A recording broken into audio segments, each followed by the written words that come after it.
Steve Langford's here. Stevie Boy from the Howard 100 News Department. Steve? What do you got for us? Salads tossed aside as the fast food show hosted by John Hein and Jason Kaplan rejects a request from Lisa G that she become the show's salad correspondent. Why would they have that? It has nothing to do with fast food. Lisa's suggesting on more than one occasion she cover the lettuce and tomato beat, but the boys turning her down. Of course. You excited about that show tonight? Yeah, it's always fun. So you just talk about fast food? Yep. And what do you say? Yeah, well, like, I mean, didn't you cover it all in the first show? This is our third one. Is it? Yeah. And what are you going to argue about tonight? What the best burger is. We're going to actually have the burgers there to try. You're going to do a taste test? Yes, so we'll be the best burgers, best fries. Do you think you could convince Jason? Like, I know you think the best burger is McDonald's, right? Well, of the major chains, yeah. Right, and you think Burger King is awful. Yes. But isn't that like a personal taste thing? Will you taste a Burger King tonight? I have to. You will. And how do you know you will hate it? Because you've had it enough times. I've had it before. So Suppose you like it. Could you do it? Will you say you like it? I will if be you like objective enough to say that I like it if I actually like it, but I know that I won't. Now, Could he do it blindfolded? why don't you do a blindfolded tonight? We talked about that. That would be big. How that would translate over the radio, though. But No, look, if you're blindfolded and everyone explains that, and then you taste the burgers, and you can still taste whether it's a Burger King. Yeah. Choose his favorite one of the bunch. Or you say which is the worst one, and it turns out not to be Burger King. Then you got to Then show. what are you going to do? I would be more than willing to do that. Well, I Put think them you in should do order. it. You know? You've never tried chicken noodle soup, right? Like, you're one of those finicky eaters. Correct. You should register at that Duke University thing. Tonight, why don't you try chicken noodle soup for the first time in your life? Well, Burger King would be pushing it, but... Right. Why you wouldn't try it on the air and just see what happens? What, chicken noodle soup? Yeah, what if you love it? What's that going to do to you? I mean, it's not really fast food, so it doesn't make sense for this show. I think it would be fun. You've never tried it in your life? You mean the side of it turns you off? Yeah. What chicken noodles? Noodles. Every kid loves noodles. Soup in general just doesn't appeal to me. You don't drink or eat soup? No. The only soups I've had are New England clam chowder. Do you like that? Yeah, that's okay. Right. And wonton soup at a Chinese place. Will you eat stew? Because stew is kind of half I've soup. never had stew. How about gazpacho? Never had it. Never had it. Oh, I'm insanely immature when it comes to eating. But would you try chicken noodle soup? Because it really is appealing looking. I mean, I would try it. But and you've never had pasta? No, they got that wrong. I've had it, but I haven't had it in a very long time. You don't like it? No, it just doesn't do it for me. Will you eat chicken? Regular chicken? Yeah. Of course. Will you eat noodles? Nah. But if it's in a soup, you will not eat them together. Yeah, it just doesn't appeal to me. Wow. That's mind-blowing. That's mind-blowing to me. Yeah. That you would never try chicken noodle soup. I've had spaghetti and meatballs once in my life. Wow. And you didn't like it? No. You don't eat pasta, right? Right. Oh, my God. I've never heard of this. I mean, everybody loves pasta. I've never met a person that doesn't eat it. You eat pizza? Yes. Wow. Love pizza. Just cheese. You tried pasta once and you knew for the rest of your life, I'm never trying it again. When I had spaghetti and meatballs, I was at this... It's a long story, which isn't going to be Was it like from a can or something? No, we were visiting Florida, and my folks put us in some, like, weird daycare thing for the day. And so were you, like, raped during it? It felt like it. No, but I mean, like, did someone sexually assault you? No, someone forced me to eat it. I said I didn't want to eat it, and she literally forced me to eat it, and I've never forgotten that. Wow. And I think that has something to do with it. So it's like you had a traumatic experience with spaghetti. With spaghetti and meatballs, as stupid as that Would sounds. you eat spaghetti here if I gave you the most delicious spaghetti ever? I would try it. You would. But you think you wouldn't like it? Yeah. Yeah. Wow. Yeah, I'm pretty closed-minded when it comes to that kind of stuff. So fast food's really good for you in the sense that that's something you're really open to. It's horrible for me health-wise. Right. But yeah, it's something that I've eaten for a long time. And on tonight's show, you will have McDonald's, Burger King, Wendy's? Wendy's, White Castle, Five Guys, Shake Shack, and we don't know what other people are going to bring to the table. Why don't they blindfold you and give you the burger from 5 of those places, and let me see if you can pick out the Burger King. I bet you can't. Pick out the best one. I think I could. You do? I hope it's I the think Burger I could. King. Wow. Pick out the best and the worst. So you were somewhere where they forced you to eat spaghetti and meatballs. Yes. Like, what do you mean they forced? Like they pushed your face? I into said them? I didn't want it. She said, yes, you're going to eat it. I said, no, I'm not. She said, yes, you are, and made me eat. She stood there while held you- my neck and made me eat the spaghetti. Wow. How old were you? I must have been 6, 7 years Wow. old. Who knew? I can't imagine not eating spaghetti. And do you, are you automatically open to trying new things that the fast food places put out? No. No? Like what? Like the Angus burger when they come out with that? No, stuff like and all McDonald's, I always get a double quarter pounder plain with no cheese. that? Really? Yeah. I had pasta Saturday night. I had beautiful spaghetti with crab meat in it. And then yesterday for lunch, beautiful pasta with all garden vegetables in it. Oh, my God, it was so good. Oh, Do you eat rice? With Chinese food. Oh. only, right? Yes. Yeah. Yes. No wonder you're fat. Yeah, the things I like are not the good things to like, that's for sure. All right, what else you got there, Steve? And 𝗦𝗫𝗄𝗿 asking this reporter, quote, why are we doing this interview about rectal itch? The now legendary Howard 100 News special about that very guilty pleasure coming up during dinner the other night. The news department then providing a copy of the 2006 special to 𝗫𝗄𝗿, who freely admits he too has rectal itch. He does? Yes. Do you have rectal itch? Sure. I don't. Once I started using baby wipes and stuff, I don't have any itching. And I only use a very limited... I only poke back there. I don't even wipe that hard. By the way, are you careful with your baby wipes? Do you flush them? I only get the flushable kind. Oh, okay. Chlorine-free, flushable, very right. environmentally sound. Because that could be a problem for Wow. I know. That could clog up your cesspool. you. Yeah. Yep. No. Everyone at my house knows I use baby wipes, and they're very careful to buy me the kind that can be flushed. So embarrassing. Like, everyone knows my business because I'm too much of an infant to buy my own things, go to the store and get my own stuff. So now I'm an open book. Everybody has to know all of your embarrassing Everything. secrets. Yeah. I don't even buy my own rubbers. You know, my scumbags or whatever you call them. Condoms. Laura does that for me. So every once in a while I have to send her a note. I think I'm out of condoms. Can you please get me more? Like a child. Because I'm too uptight to go buy my own shit. And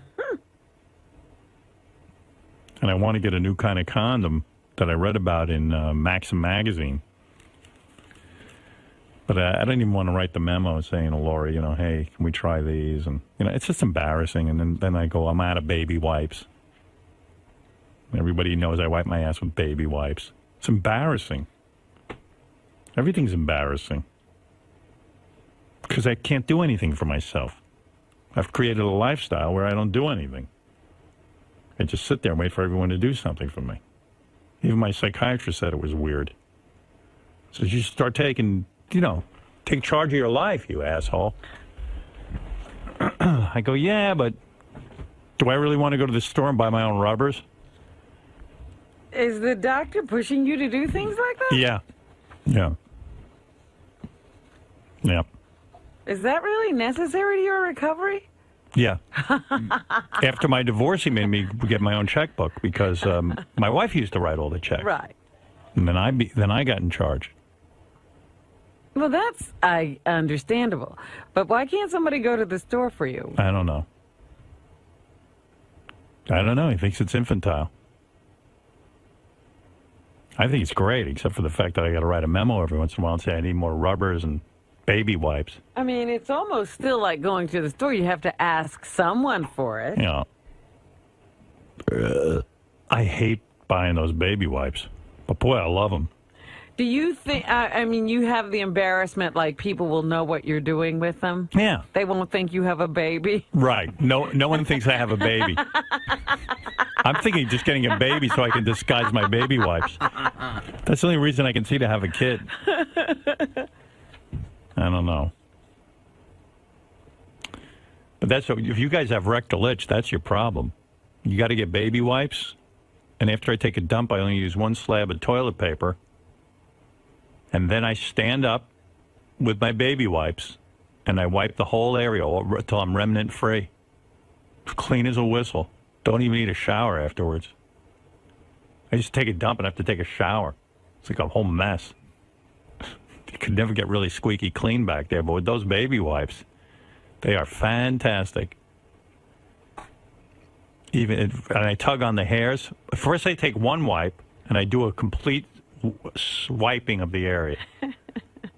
The second baby wipe, I poke. I stick my finger all the way up my ass and to make sure there's nothing in there. If I see a brown dot, that means I got to go back in. Sometimes I get a brown dot 4 or 5 times after 4 or 5 baby wipes. I try to only use 3, but if I get the brown, that's called the brown dot test. And you actually have poked until it's all clear. Absolutely. I poke, and I poke, and I poke. And sometimes I can fold my baby wipes so that I only use 3, so the poking goes on with one baby wipe. Oh, jeez. So you see 4 or 5 dots on the baby wipe. And then the last baby wipe, the third one, that's for cleaning all the hairs that are attached to my butthole. I tug on the hairs with the baby wipe. I tug and tug and tug until there's nothing on there. Because the hairs collect. I've got these long black hairs that stick out of my ass. And I tug on them with the baby wipes. And I tug and I tug and I tug until I see no brown. And then I'm done. Fresh as a daisy. I can even go have sex with Beth and she'll have no odor. She'll smell nothing. You know? But if you have a dot on there, that means you're going to get rectal itch. Because if there's any stuff in there, it's going to itch the hell out of you. So that's my secret. And I'm happy to share it with you. And believe me, that's the best advice you'll ever get. Forget about reading books. Forget about studying math. Forget about anything. That's the best advice in life. Because when you're walking around with rectal itch, boy, there's nothing worse than that. And then you start poking through your underwear. I know what you guys are up to. You're pushing with your underwear, right, into your asshole because it itches so bad, and then you end up with stains all over your underpants. I haven't had a stain in my underpants in years. So you can make fun of my use of baby wipes, but boy, oh boy, I tell you what, I smell good and I have no remnants. And that's for women too, Robin.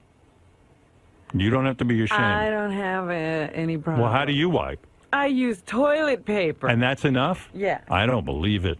I guarantee if I was to smell back there, there'd be something. Come smell. Do me a favor. Blindfold me. Blindfold me now. Because you don't want me looking at your naked ass. And I'll smell. I'll tell you, I could blindfold all of you right now. If I bent over and cracked a smile, you wouldn't smell anything. Maybe you'd smell some ball smell, but that's it. Weird. Boy, I wish I knew about this when I was younger. Would have saved you a lot of difficulty. Believe me, I wish I could tell my kids about all this, but, you know, girls get embarrassed when when your father sits down and starts lecturing you about wiping. So I won't do it, but I would love to teach them about this because I feel it's what I know. And you're supposed to tell your kids and save them a lot of... This is what you have to pass on. Yeah, honestly, that's it. I don't really have much else. I mean, unless they want to learn how to do radio, I guess I could teach them that. But to me, I think that's like a God-given talent. I don't know how much teaching you can do. But I'm telling you, what I know about wiping could fill a book. You have rectal itch, huh? Once in a while. Well, so what do? You poke at it? No. What do you do to get rid of it? It just goes away. No, it doesn't. It doesn't go away on its own. Sometimes it's so bad. What do you do? What do you think the rectal itch is caused by? Don't you have to clean up? Yeah, it means you've left some remnants in there. This is obviously one of the reasons why we did a Howard 100 News special 4 years ago, so that Americans could learn Well, what great did you things learn? about this. We had a doctor on, Dr. And what did he Neil say? Schwartz, and he, well, it's been 4 years, but he basically, I think he talked about having exams. Exams? You know, to see if what was going on up there. Yeah, well, that's what happens. You develop hemorrhoids from all that. Right. Like Robin says she wipes with paper. I don't see how paper gets you clean. You still have remnants. Do you If dab I it? have a situation, I will get in the shower. Well, let's say you're here at work. I don't do it here at work. Well, okay. Let's say you're somewhere where there's no shower available, or you don't have the time to shower. You walk around with rectal itch. No. But there's a little stinky. No. a little stinky back there. No. And you just use dry Usually paper. paper does the trick. Wow. I can't even believe what you're saying. And you don't have You know, hemorrhoids? dogs don't use. I know, but you're not a dog. Yeah, but dogs scoot on the carpet. No, they don't. My dog, I got to wipe sometimes. Well, your dog probably, I don't know, can't I don't know. do what. Right, they can't lick. Yeah. You don't even wet the paper down. No. Wow. Impressive. Impressive. That first piece of dry paper, though, must be filled with everything. I mean, that's a major piece of paper. Do you ever have the paper? Well, what does do you your ever have... wet wipe look like? Oh, my God. It looks like a Rorschach test. I saw a picture of Jesus. What, are you kidding? What does it look like? It's a mess. The second one isn't so bad. It's just polka dots. It's very nice, actually. Wow. You mean you sometimes wipe, when you're in a relationship with a guy, do you ever wipe with paper and then get into bed and then share your bed with a guy and make love to him? I would shower before that. That would be crazy. I'm right at home. There's a shower. I don't know. There. Wow. I wonder what happens. I'm telling you what happens. Anything else, Steve? 7 p.m. tonight on Howard 101, the fast food show. Then at midnight, Greg Fitzsimmons. Stern News, 877-H100-TIP or email. Howard100news at SiriusXM.com. Thank you. Yeah, Greg Fitzsimmons sent me a letter, an email over the weekend. I didn't even realize I gave him my email. But he You was and like, Greg have a closer relationship than you know. I know. Well, he was like, gee, I'm really afraid I've offended you. I haven't heard back from you about the book? the forward to my book. Forward? Because, I went on the air and went ballistic. The guy asked me to write a forward. I said, Jesus Christ, I have a heart. I don't want to write the forward to your book. So I wrote him back. I go, Greg, I didn't know I was supposed to write you back. I'm happy to do it. Meanwhile, I'm not. I don't want to write the forward to his book. But I don't want him to feel bad. But the truth is, I don't want to write the forward to his book. And then he writes, I know you don't want to write the forward, but you know how much it would mean to me. You're like my hero, everything you've done for me. And there's nobody in this world I'd want to write the forward to my book more than you. And I'm like, you got to fucking be kidding me. I've said on the air 50 times I don't want to write the forward to your book. Oh, he wants it. Wow, he's So I'm doing insistent. it. I'm doing it, but I don't even know why I'm doing it. I got to put an end to this. See, I had a weird moment. One more fucking person asked me for a quote for their book or the forward to their book. I mean, what is with these books? What do you need me for? He emailed me last week, and he's like, hey, I sent Howard a note, and, he didn't respond, and, I don't know what to do next. You want to know something? I'm going to write the goddamn forward to his book. I just can't motivate myself to do it. But now he's going to have to wait for it. He's going to have to wait. Might be a year. Here's what I thought. Here's what I would have wanted to write back. But sometimes I don't feel it's my place to say things. Yeah. I wanted to write back, listen, if he didn't hit you back, it means he probably doesn't want to do it. You probably should just leave him alone. Right. But I don't know that that's right coming from me because I'm answering for you. I'm going to write it. I just got to I told you what I'm going to do. I'm going to write a fill in the blanks, and you can use it too. Can't we call Greg? No. Come on, let's talk to him He sort of and did. ask. I kind of did it. When? He On the knows show. I don't want to write it. I told him I don't want to write And what it. did he say to that? He wrote me a note because, were you really angry? Do you know. Oh, he does that. Yeah. He's just not going to take a hint. No, he's a hardhead.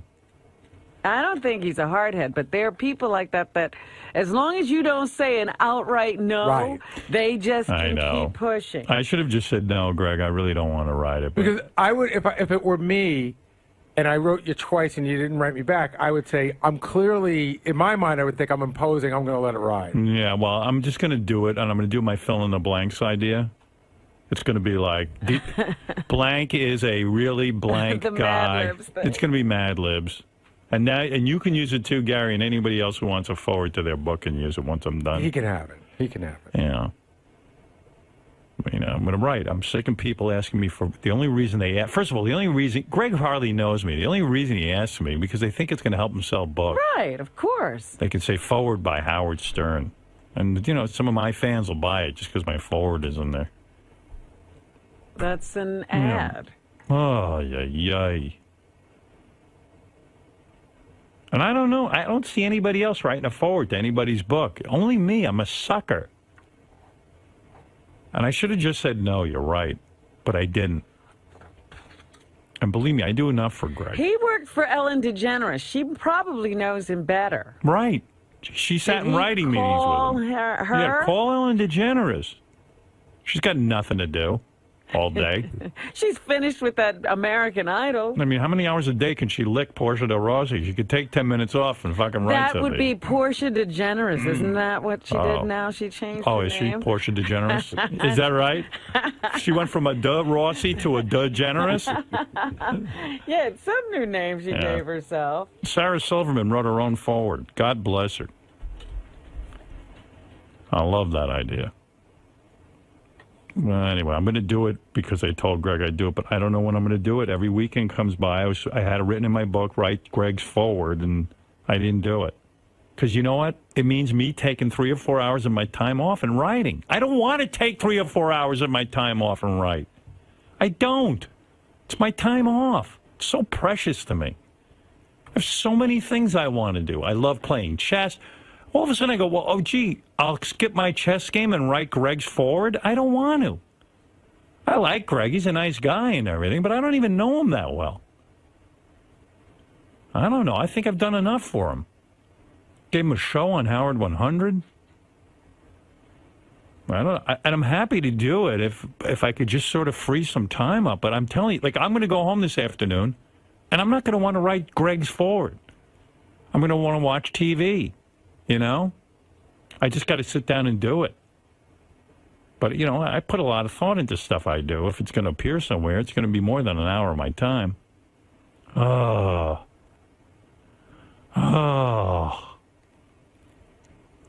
Let's face it.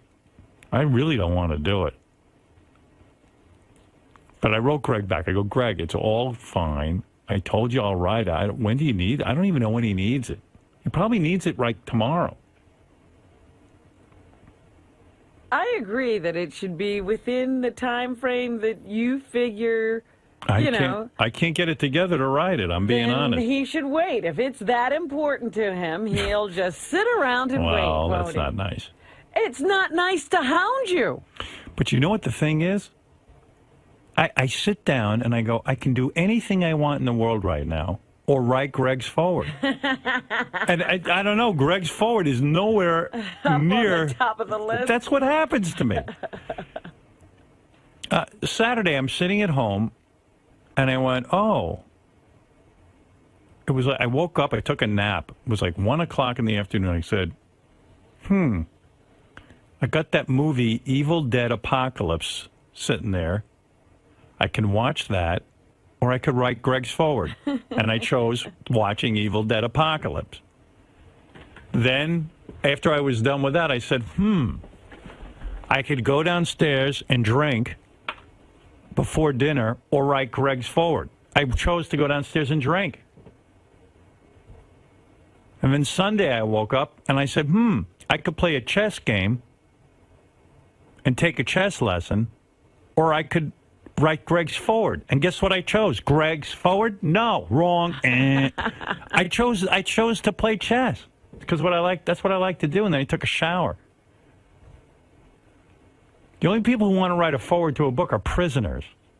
Yeah. Bernie that would Madoff. Be a great forward. Get Bernie Madoff. Mark David Chapman or somebody. People in prison will write all day. Hinckley would be a great forward. Yeah, because they're losers. Forward by David Hinckley. I don't know. I'm just not real motivated to write it. I don't know what to do. I don't know quite what to do about it. Last night, I'm getting ready, for the next day, and I had a pile of mail on my desk.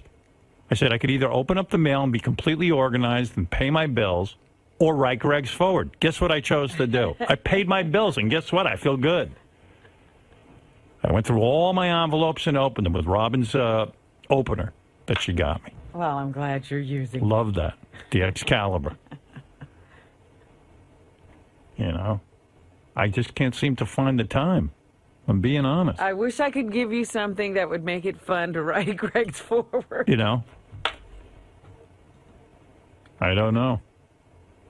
If I have a free minute, it's just sort of like not into Greg's Forward. I want to read a magazine. I want to do something. When am I ever going to write this thing? I don't want to be a prick, but when am I going to write it? If everything I want to do is more important to me than Greg's Forward. I mean, I don't even know Greg. Ask me 10 questions about Greg. I don't know them. I know Who's he married to? I have no idea what his wife's name is. Okay. I'm being honest. Do you know? How many children does he have? I think 2. I don't know. I don't even know. The question. You're the one who's supposed to know him. Here's the answer. You're writing the forward. Right, I don't know his wife's name. I don't know his kid's name. Right. Go what ahead. does he do most of the day? What does he do for a living? How does he work? He's a writer, a comedy writer and stand-up comedian, I guess. But what's his process? What's his greatest joke? Are you kidding? Are you fucking kidding? What is his motive? What is the mainstay of his comedy? What does he talk about? His life? You're guessing. I mean, I saw him on stage once. He was very funny. Okay, I don't remember. That's partly what you can say. Right. But what is he talking? Where's his motivation? What fuels his comedy? I don't know. Money? He wants to make a living? I don't know. I don't know anything about this guy. I don't know how many. What is the gist of his comedy? I don't know. Is it relationship comedy? I don't know his wife's name, and I've met his wife. Comedy like Bill Cosby? What is it? I don't know. I don't know. I don't know. Do you know? No. Is it from his childhood? Is it about his psychological angst? No. I don't know. Ask me any question about Greg Fitzsimmons, and I won't be able to answer it. What are you going to write then? I know his dad was in radio. I know his dad was a legend. Bob Fitzsimmons. Yeah. And that's all I know. I know that Greg doesn't drink. I know he's well, he's had some problems, and he's on medication, I think. Right. And he has an aggression situation. I know he washed his kids out, his mouth out with soap. But he's also gotten into a lot of fights, right? Yeah. Yeah, he fights a lot, but no one can believe it. Because he's so little. He's a little guy. But, all right, listen, little guys sometimes are very angry. And I love the guy. I love when he comes in here. He's a terrific performer and he's a very funny guest. guy. But I don't really know Greg all that well. Have there been any times that you remember particularly Greg being a part of the show? No. I don't. Do you, Fred? No. No. Does anybody? I like him. He's funny, and he's a nice guy. But what am I going to write about this guy? I'm going to write. I don't know Greg's wife's name. Greg is pushy. We know that. Yeah. Yeah. And I know he has a lot of opinions, which is good. Well, that's it. Do you have any unusual eating habits like John Hein? Yeah, I eat feces, but No. Do I have? Yeah, I do. I guess. I lean towards veganism. Because I think it's wrong to eat animals, and I think it's feel healthier, cleaner, and I feel superior doing that. Thanks, man. And I really question people, like, I mean, I don't question, I'm really, like, I wonder if, like, because John seems like such a thoughtful guy, and does he give any thought to that he's, like, you know, I mean, I used to eat animals, it still smells good to me when I smell hamburger or something, but the fact that he's, like, you know, killing a cow or whatever he's killing when he eats, I wonder if he thinks about that at all. Wait, so you think, like, nice people don't eat meat? I would think, no. I would think they would at least, it would give them some pause, and they would think about it and wonder about it and everything. So I would ask him about that. I don't really eat feces, I was kidding about that. JD, you're a fast food connoisseur like John Hein, right? I guess. I mean, I eat at fast food places, yes. Are you picky like him at all? I don't know, I can eat a few things. I eat at Burger King. I don't mind Burger King. What do you think is with him and being so picky? Yeah, you know, John Hein's a friend, and you know, this camera's on. Chris, you know, means it's on the record, means it'll get back to him, and you know. Just be honest. I don't want to be on John Hein's bad side. That's a bad side to be on. So, what was the question? What do you think of him being? I think he's fine. I think he's perfectly normal.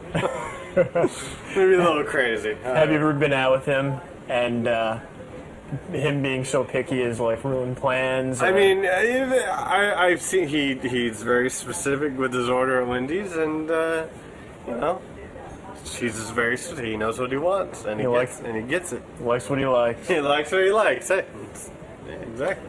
Jason, do you have any unusual eating habits like John Hein? What things? No, I'm the opposite of what John has. I will not. I will eat anything. I will put it in front of me. I mean, obviously there are things I like more than other things, but I'm trying to think if there's like one normal food. I'm not big on soup like John. Like John doesn't eat soup at all. I'm not big on soup, although I do like cream soups, like cream of mushroom. So, or New England clam chowder or gazpacho. I guess I do like soups. I'm trying to think what I don't like. I mean, besides like obvious stuff like liver or something like really gross. Nah, I say put it in front of me and I'll eat it. I have preferences, obviously stuff I like more than other things, but and we'll talk about this on Fast Food Show, or depending on when you're watching this, we already talked about this on the Fast Food Show, where I don't even think John's opinion should count because half the fun of different fast food places are the condiments and stuff they put on the burger. You know, does it come with pickles and lettuce? Does it come with their special sauce? Does it come with mayo or spicy mayo? And he's just missing the whole experience. I mean, it's just bullshit if you ask me. He's eating bread and meat, not even cheese. So, you know, it's bullshit. Will, are you a picky eater like John Hein? No, absolutely not. I'm pretty open to eating things. I don't like fish really, but that's about it. I think he's a big baby. He always gets his way because he refuses to eat anything but burgers or fries. It's kind of gross, actually. Have you experienced like going out with them and running into an issue like that? Yeah. A couple months ago, we went to a restaurant. We were planning to go to this nice Italian restaurant. It was Gary, Jason, myself, and John. And John refused to go, so of course we had to go to the bar and get burgers and fries because he refuses to eat pasta or, I don't know, Italian restaurant? I mean, you can't eat at an Italian restaurant. That's pretty sad, right? Does John Hein look like a picky eater to you? Yeah. Yeah, he looks like he picks everything up and eats it. That's picky eater with John Hein. Picky eater. Give me a break. Doesn't like pasta. Had spaghetti and meatballs only one time. He's a weirdo. He's a weirdo. You drive home with this guy? Yeah. It's pretty bad. I mean, I don't know. I mean, John Hein shouldn't be doing a fast food show. He should be doing a show like on nutrition, how to lose weight, you know, or doing a show about people shaped like bowling pins. I think there's only like 15 people in the world that have bodies like John Hein. That's a good show. Picking up hamburgers and eating them. I mean, what are they gonna do a show about next week? Shoelaces and belt buckles? It's just ridiculous. Are you picky about food? Nah, I'll eat just about anything. I don't like crazy shit. Like my dad eats like goat's heads. He used to pick snails right off of rocks and eat them in Italy. My dad will eat anything. Tripe, it's just disgusting. You ever have tripe? No. Tripe is like meat in the form of a fart with marinara. It's a fart in the form of meat with marinara sauce. It's horrible. Awful. If you like took a piece of meat in a pot, took a piss in it, and then like took a 6-hour jog, took off your underwear and wringed it out into the pot, that would taste better than tripe. Horrible stuff. We should get John Hein to eat some tripe tonight on the show. That would be an interesting show. Getting a fatso to eat a burger to see what's better than the others, it's a weak premise. Get some tripe in there, get some goat's heads in there, get some snails in there. Then we'll talk. Then we'll see what a picky eater is. Not that shit. John, so you surprised everyone with telling them what you hold on. John, so you surprised everyone with telling them what you will and will not eat. What's with that, man? I've got extremely immature, weird food-eating habits. I always have. And you would think I'd be, like, as skinny as _𝗏𝗏, but I'm not, you know, because the stuff I like isn't very good for you. But, yeah, I've got, like everybody else, has their quirks around here. Took them 4.5 years to figure out what one of mine is. Do you ever run into a problem with any of the guys here where you guys go out for dinner and plans have to change because of you? I'm not that bad, but if we'll go to a place that I don't like, I'll, depending on how well I know who I'm with, I'll bitch a little bit, or I'll try to find something that I can eat. Look, I could always go with bread and water, and I've done that before. But I'm very narrow-minded when it comes to that stuff and not very willing to try things, as is evidenced by my hatred of soup and pasta and a lot of common things that people like to eat. All right, John, enjoy those burgers tonight. Yeah, now that's right up my alley, as you could tell. Wendy. Hello? What can we do for you today, Wendy? Why are you on the phone? I have a problem, Howard. I'm in a bad situation. Does it got to do with money? Or does it have to do with wiping your ass the wrong way? I just got a puppy, right? God. You got a puppy? Yes. Somebody my go rescue that I need to get me shoes. I need to get me some socks, and I need to get me some underwears because my puppy chewed up my underwears, and I only have 3 pairs of underwears left. And I really need to get me some underwear. Who got you a dog? Shame on them. My sister. Oh, shame on her. Shame on her. You know you're not capable of taking care of a dog. I know, but it was my Christmas present. And now you don't have any underwear. Underwears. No.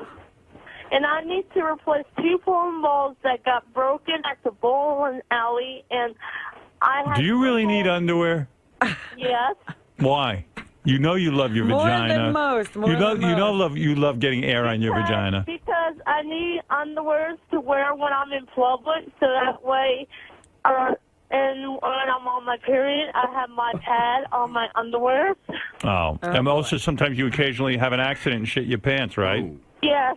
Right, so at least the panties catch your shit. Yeah. Is your sister retarded?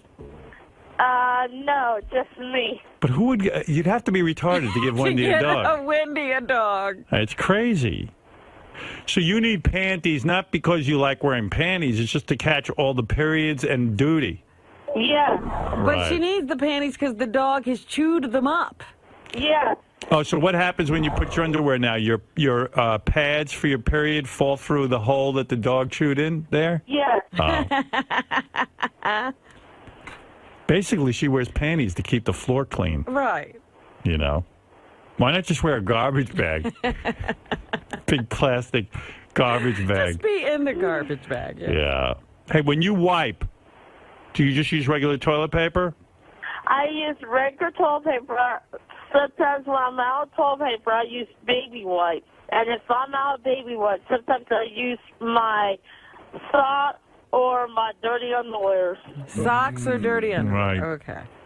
Do you ever use paper and then poke a hole through the paper and then get your finger full of duty? Yes. Yeah, that's what I thought. Oh, dear. Have you ever used your toothbrush to wipe back there? Yes. You have? Yeah. You didn't do that, did you, Wendy? Yes, I did. Oh, you can believe it. You know that's not good. I know it's not good, but I have to use something. Right. Oh, by the way, you know you're supposed to brush your dog's teeth. That's what I've been doing. What? She hasn't been Brushing my doing it. dog's teeth. Oh, stop. What's your dog's name? My dog's name is Princess Jasmine. Oh, isn't that sweet? What kind of dog is it? It's a black straight retriever. Okay. All right. Well, I got...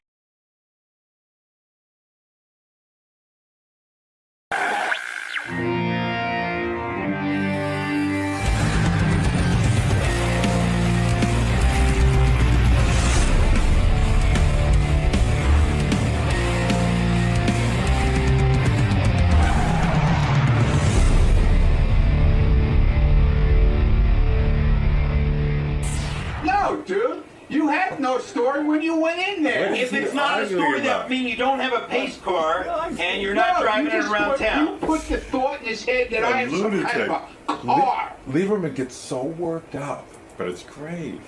It's the But most it's like- moronic argument. Oh my and you're God. So passionate about it. Lieberman goes like this. He goes, Yes, hello, Red Gypsy. Oh, good morning, Howard and everybody. Good morning. I was going to bring up a couple of things, although, Eric just did that. I wanted to say one thing, that I was at AGT, and Ronnie was totally professional. You know, this Ronnie, I got to tell you, he really is insane. I didn't hear the wrap-up. Gary played me a piece of the wrap-up show with Ronnie about this car, and I turned to Gary and said, I think Ronnie's losing it. What happened? Well, I mean, I don't even understand. So John Lieberman says, hey, Ronnie, the story was Ronnie got a new car. Ronnie blew up, and he's going nuts, and I mean, and he's arguing. There was an argument on the wrap-up show. It made no sense. You got to hear this. Did you hear the wrap-up show? No. All right, listen to this. The story was you have a pace car that you're driving around town. What I had. That was the problem. That was the story, and that's what I went on the air with. I didn't have all the details. You came to me, I didn't John. have all. You came to me and said, I heard you got a new car. And you didn't say anything about pace car, schmace car. You said, I heard you were fishing. Why does Ronnie care if someone says he got a new car? I don't even... So what if he's fishing? He has an objection to this whole thing. And that's what we do. In other words, that's how you get paid. The way we make money is that John Lieberman is part of the Howard Stern show. Why, you are losing your marbles. Why would you be upset about the guy saying you have a new car? Who cares? And the reason he's in the hall asking you questions is he's making you a part of the show. He's making you famous. And then you go out and do Ronnie's block party and you make money and you get to meet fans.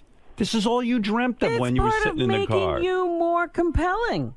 You're going crazy. I lost my mind. I want you to listen to the playback. I lost my mind. I got a new car. You had no idea what the car was. You had no clue what it was. I had from 3 different sources that it was a stop with pace your car. sources So I went bullshit. on the air with it, and then you confirmed it. So what's the issue? What's the issue here? There's no issue. The issue was I there is no confirmed it issue. myself later on. You had no story when you brought it up. You had no story, John. Ronnie, you're almost like, I can't get through to you. It's like you don't have a normal brain. I have a normal brain. Listen to me.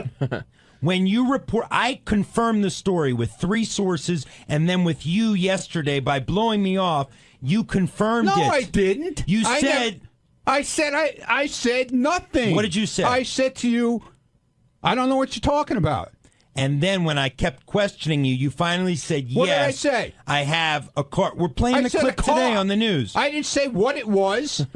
It corroborated what I had from 3 other sources. For 20 years already. So I went on the air with it because I was confident in the story. I had it from enough people. No, you weren't confident because you didn't know what the car was. Doesn't matter. I knew it was a pace car, and I knew you had it at home. Dude, you didn't Why know do I need to know like. the year? You're coming in with having them bring in different pictures, different colors. You're telling me the car's orange. You're telling me the car's pink. You had no clue. The structure of the story was true, and I stand behind it. Well, good. You stand behind it. I think it was bullshit. You don't. How is it? So it's not true? It's true now. Thank you. I Thank said you. It was That's true. it. I said it was true afterwards when Howard asked me. I said it was true, not to you. Do you hear this argument? What are you doing, Ron? I don't know. And I was going to say to him yesterday, you got to calm down. You get upset about everything lately. And then he starts attacking me. He says, Howard likes his electronic devices. Yeah, I do. And if they ask me if I got a new one, I'll tell them. I don't listen. If John There's a difference between walking around and you got a new phone, right? And there's a difference between driving around in a car that stands out a lot, and I don't need people knowing it's me. That's all. I don't need people bothering me. You got a car that people will look at, and now you don't want them to know it's you? To see it. Yeah, they'll see it, but they don't have to know it's me. They don't have to know it's me. Why buy a car that draws that much attention? Oh, here he is. I don't want to deal with him. There's John Lieberman. I don't want to have to deal with him now. You don't? Why don't you care? Let's I can't stand him. Why? I can't stand the man. But Ronnie, he's part of the show. He's doing his job. He's a shit reporter. Is this on right? Yeah. You don't even know how to put a microphone on. It's on backwards, you idiot. Oh, dear. This is a different one than I normally use, Ronnie. Boo-hoo. It's different than he normally uses. You have become such... You're an ignoramus. You don't know what you're speaking about. You came up to me in the hall about 5 minutes ago. You say, I know who your sauce is. I know who your sauce is. It's a source. Yeah. I said sauce. You didn't ask Richie sauce. Wilson. Oh, ask Richie Wilson. What is the story with this car? Play what I did to him yesterday, how I made him blow up. What do you Play mean? that. What is that? This is it, no? When I said he was a shit reporter, how he went ballistic. Well, here, I mean, I'm in the middle of the Ronnie argument. So That's what's what I'm the bringing issue? out. You're That's what confirming my story. No, dude. You had no story when you went in there. If it's not a story, that would mean you don't have a pace car and you're not driving it around town. You put the thought in his head that I have some kind of a car. I don't know. I don't know which part you're talking It's it about. right towards the end. I think that's all I have. They give me clips. Oh, he went crazy. I did not go crazy. What I was saying to you, Ronnie, they were falling out of his head, dude. I was making... Listen, let me explain this to Ronnie. The reason we hired him... I don't care. ...is because... I don't care where you hired him. Yeah, but you're working I don't here. like him. Yeah, you don't have to like me. I don't like you. You don't have to like me, but you can politely say no comment... But you see, when your reaction is so out of bounds... That's all I have to say? Sure, you can say no comment. On any story you come to me with. You know what? I just don't understand. I don't like you. So if it's about Ronnie's block party... Send Lisa. Promoting... Send Lisa to me. I love Lisa. I will send Lisa. Fine, no more block party stories. Okay. And you know what is out of bounds? I've never attacked you in terms of your security job. I was just fucking with you like everybody fucks with me. I have never personally attacked you. You work on the Stern Show. You work on the Stern Show. Take your fucking medicine like I do. Are you kidding me, Mr. Hypocrite? Take your medicine. I take it all the time. Ronnie doesn't know what hypocrite means. You explain it. No, I don't. All right, go ahead. Sorry. No, I'm stupid. Yeah. But I'm fucking stupid. You attacking my reporting is ridiculous, and I'll give you an example.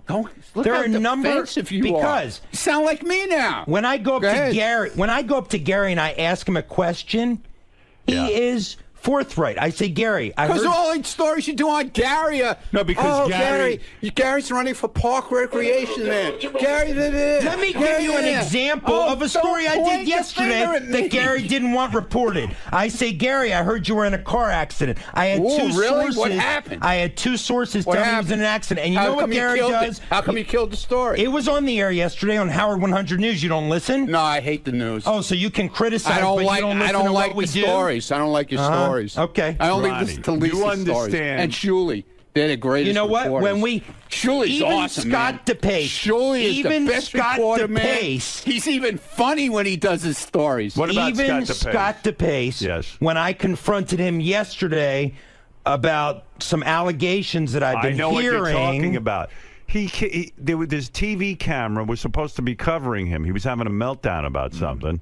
And he had the cameras turned off. He's instructed people not to shoot his picture. There are a lot of things. I got word about. Don't shoot him when he's leaning back in his chair either. And I will take this up with Scott off the air. Hey, bring it up because, dude, there's no truth to that. Let's go. Howard. Well, here are what my sources say. My sources. Here he goes again. I have multiple sources. Oh, I know around you here, do, man. and I protect them. That's why I you get pay these him stories. Probably. Yeah, you I pay them. Pay him. Little informants.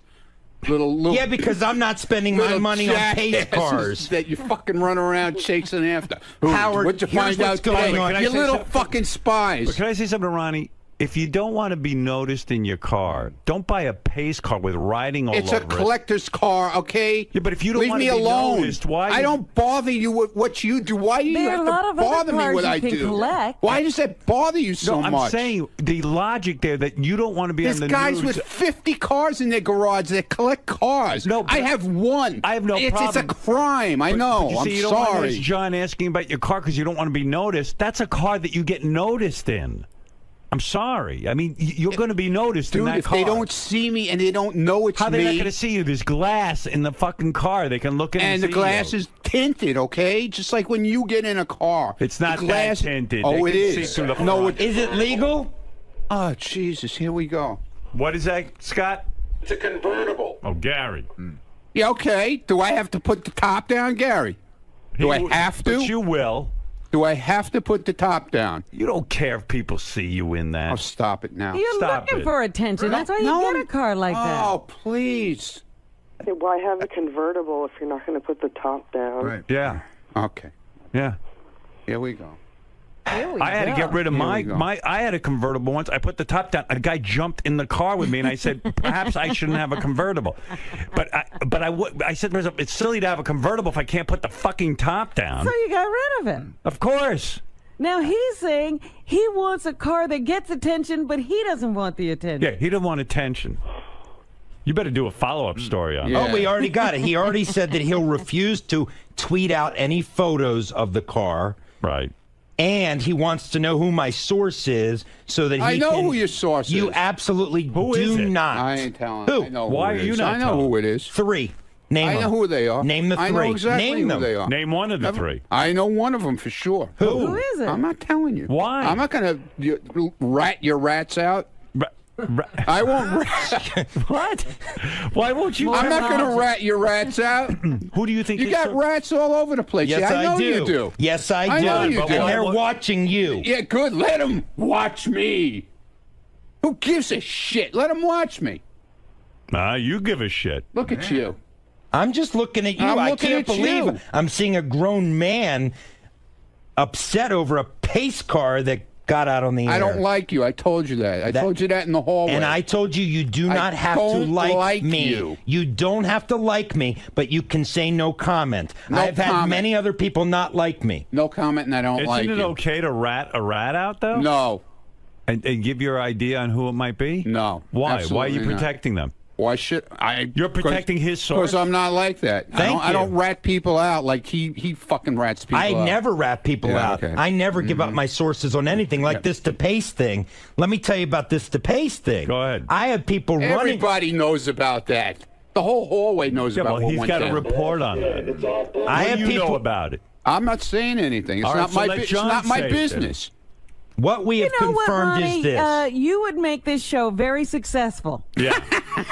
Ronnie, you don't understand. We need information so Okay, that good. we can have a show. All right.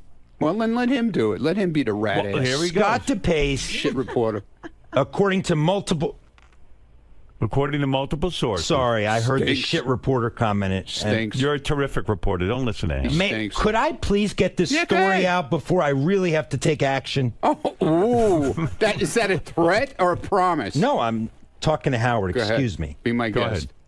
Multiple sources, Howard, say that Scott DePace has set rules in the Howard TV control room. I heard he that. must be notified when he's being shot by a camera Yeah. because, in part, because he doesn't want any unflattering images of himself on the Howard TV behind the Here's scenes. another guy For example, when who he's doesn't understand how we make a living. For example, when he is sitting back in his chair. Thanks, Scott, for taking the heat off. He doesn't want those moments captured. And in fact, I have confirmed he shined a mag light in one of the cameramen's cameras because they were trying to get a shot of him yesterday. Has everyone gone nuts around here? And he called. And he called one of his producers. How are we and going he to make a called. living? You did call one of the producers back there unintelligent yesterday as well. Is any of it true? Wow. Is any of that true? And I believe it is true. Bits and pieces, but not for the reasons he's saying. Go ahead. So the first thing is, yes, I simply don't want a camera spying on me. I have no problem with a camera when I. Me neither, asshole. Well, none of us want a camera spying. So all I requested was that they let me know when they're shooting and when I'm in the control room. I'm in the control room doing my thing. Yeah, but something went down that would have been good on Howard TV. No, not once. I simply What was the said event? I want to know. Now listen. So no, let me explain to you. John, what was the event No, let that me explain. he boycotted? Let's hear, Howard, with all due respect, let's hear never- what he says so that I can contradict it with facts. On the life of my kids, I never told them they can't shoot me. Never once. But the other day they couldn't shoot you. They could too. They have to inform No, you. all I said is just let me know. So it went, a couple of segments went by when all of a sudden I look over my shoulder and there's a camera there and I'm like, hey, can you just let me know? So then apparently, so they were letting me know, but it wasn't loud enough. I wasn't hearing it. So I said, well, can you tap me on the shoulder or do something so that I know you're shooting me? And that was the whole controversy. But I thought there was something going on that was of particular interest, and the guys were afraid to pick up the camera because they couldn't alert you during it because you were having a meltdown. Yesterday, my switcher was melting down. I'm doing all this stuff, and you were yelling at me because there was shit in the monitor. Right. Rightfully. Was that the incident? No, there was another incident as well. During when Tell Lee to get in here. When 𝗪cie, the woman with the large breasts, came in, and there was the jumping jacks incident back in Howard TV. Right. My sources tell me that Scott told them not to shoot it, and in fact yelled at Greg Carmel, the cameraman, for documenting the event when he was just doing his job. That is a lie. That's libel. I'd like then to let's take get that them person in. to court. Then let's get them in Whoever here. That person is. I have that was a flat-out lie. The only reason I did it was because there was a camera. Are there. you censoring what is being shot of yourself? Never once. No. You're not censoring. Can I ask a question? I got a question. Not that I'm aware of. Scott, if you get into an argument with somebody, somebody doesn't have time to tap you on the shoulder, but it's interesting. Will they get in trouble if they shoot it? No, I'm talking about that is not what I'm talking about. I'm talking about when I'm doing my job and over my shoulder there happens to be a camera there, and not when I'm arguing with someone. That's of course fair game. Nobody shoot it yesterday when you were having this huge argument in the hallway, and Jason went out, and everybody was afraid to shoot it because they were told they can't shoot you. What is this? All right, This is listen a to me. bunch of All right, bullshit. listen to me. Yes, Doug, what do you Bring want to say? one of these people in here. Is this one of them? That's one of them. Go No. ahead, Doug. I'm actually going to defend Scott. Listen, let me say something. Never mind your defense. Here's what I'm going to say. Well, I'll tell you But what I got to cut through the bullshit. He's not interested in that. Everyone, cut the bullshit. None of you are superstars. I am a superstar. You are not. The reason people know your name is because of me. Why do they know your name? Because we make everyone part of the show. You don't pick and choose what you can be part of. Get the cameras on and let's go, baby. Can I just tell you what happened? What's what? Jason saw this fight, part 2.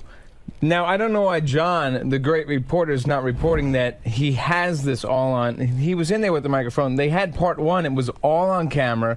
It was all on. He recorded it. So they picked it up in the hallway after the show, and I guess there just wasn't a camera around. And my camera. Why don't I have the tape this morning? I don't know. In other words, if it were anybody else, you'd be Gary. You're not going to believe this. Jason and John Hein had a huge fight. Here's the audio. Good point. Why is it not being we shown? can. I think you're going to be bored. Is there an edict, Doug? Why didn't you do this story? Is there an edict? I did the story yesterday on Howard 100 News with Lee versus there you go. Scott. So, but is there an edict that audio. Scott cannot be shot in unflattering positions when he's leaning back in his chair?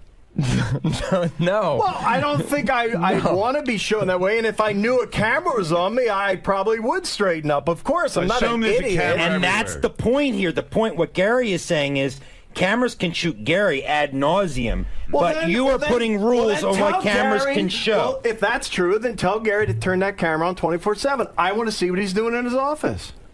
It's on all the time during the show. No, it's not. He hits a button and it goes on for 10 seconds. That's after you fucked me last year. But also, All right. Lieberman, you got this one wrong, pal. I did not get this one wrong. I totally stand by this. All right, as long as it's straightened out now.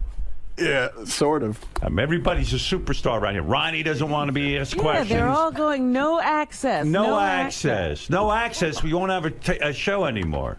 Never said it. Lieberman, good job. Thank you. Bullshit. Good job. Bullshit. No comment. Scott. Well, I got King of All Blacks wants a comment. Thank you, Red Gypsy. King of All Blacks, yes. Yeah, Ronnie, and a couple other people up there, they want to be you, right?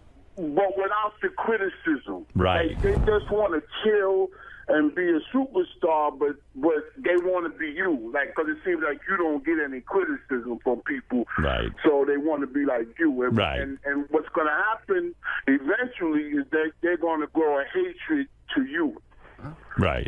King's on track with this. Yeah, you know I'm always on track. Not always, but this time you are. Yeah, I was like, boy, he's making sense. Yeah, I mean, look at this guy. All of a sudden, he's making sense. How's my phone sound? The phone Not is that great. It's not great. I don't know why, but thank you, King. All right, Mark, you have the last word on this, and then I really do have to take a break. And then we'll do a nude workout and a lot of other things, Robin. If you get undressed during the commercial, it'll be fine. Yeah, okay. Yeah, smart. Everybody else, too. Yeah. Not just you. Oh, what is it, Mark? I love you, Howard. I got to say, Ronnie seems to be a bit insecure. I think he realizes he might be in over his head, and he's pedaling desperately to try to keep his head above water.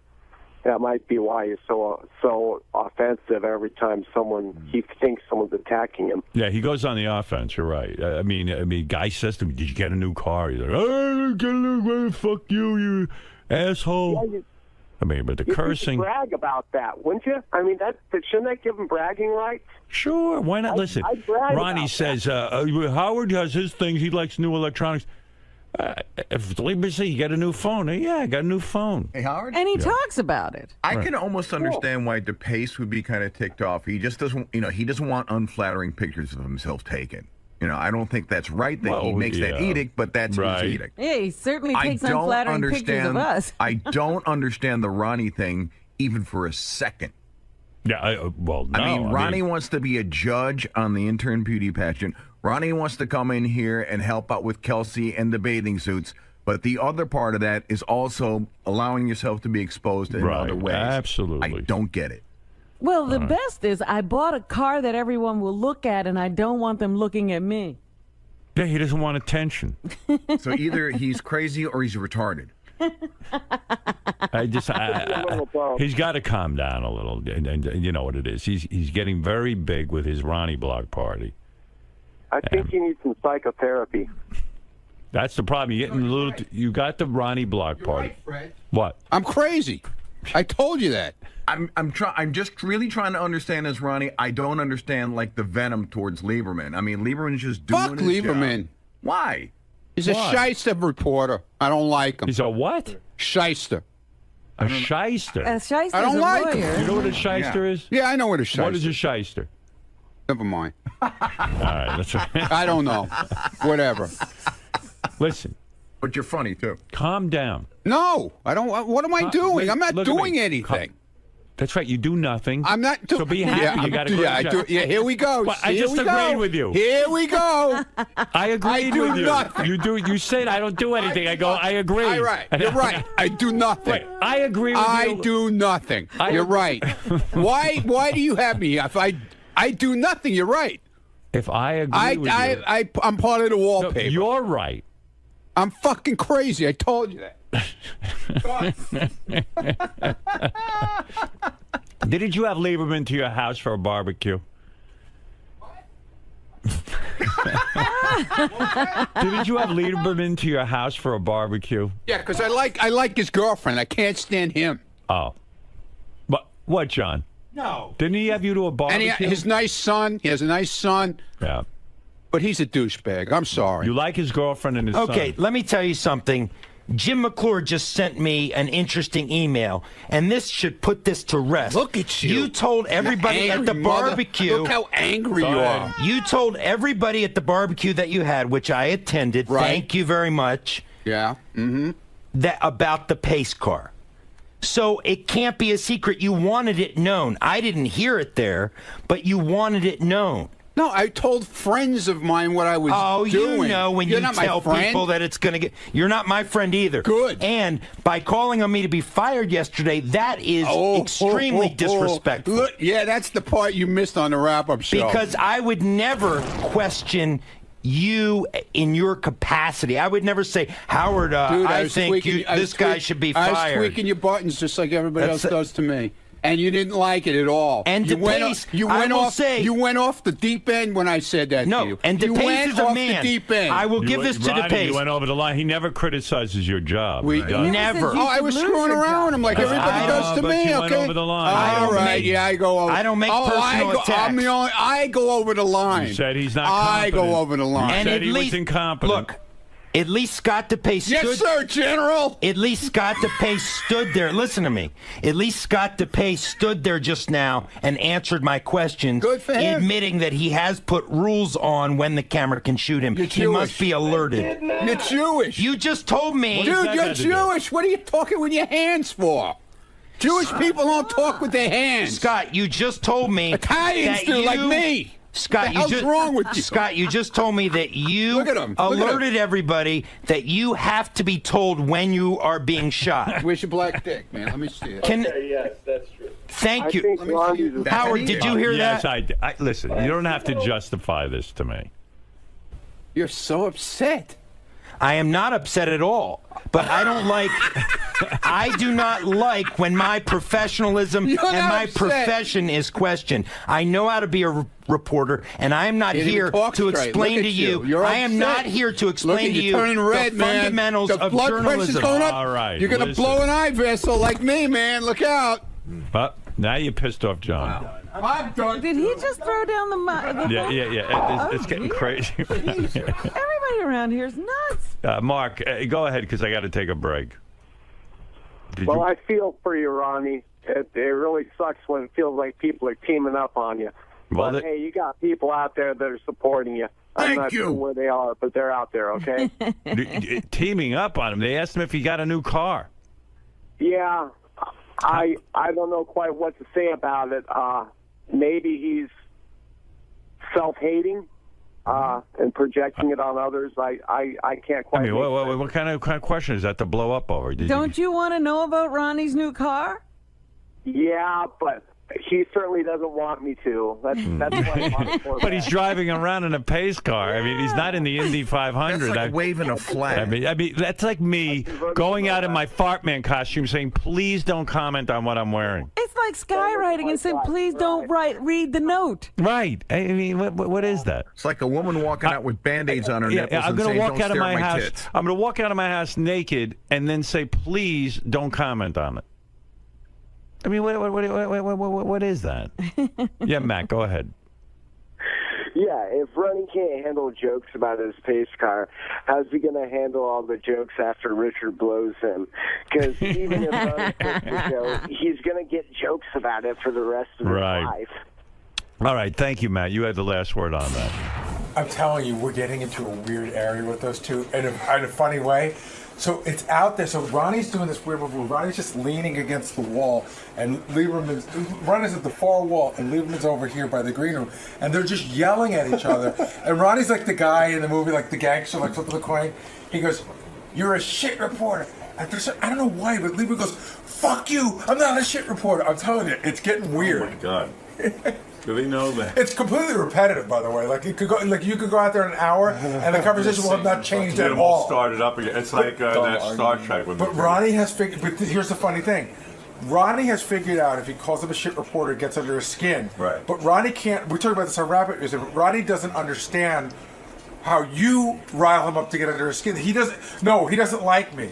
I go, but you don't really not like Lieberman. You're just fucking with him. He goes, I know. It's very interesting. John, why did you finally crack with this Ronnie nonsense? What pushed you over the edge today? Calling me a shit reporter. I only speak the truth.